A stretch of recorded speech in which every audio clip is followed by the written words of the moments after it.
Ambulance কিন্তু ঢাকা মেডিকেলে এসে উপস্থিত হয়েছেন।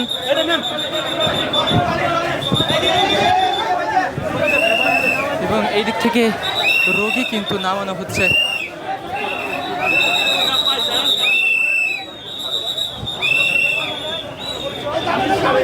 যেমনটা দেখছেন যে আশঙ্কাজনকভাবে এই রোগীরা কিন্তু এই হাসপাতালে আসছেন।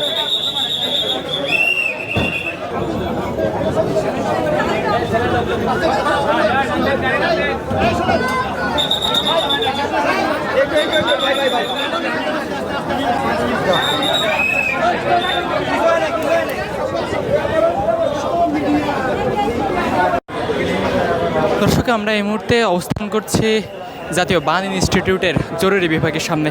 দর্শক, আপনারা ইতিমধ্যে জানেন যে আজ দুপুর 1টা নাগাদ বাংলাদেশ বিমান বাহিনীর একটি প্রশিক্ষণ বিমান বিধ্বস্ত হয়েছিল এবং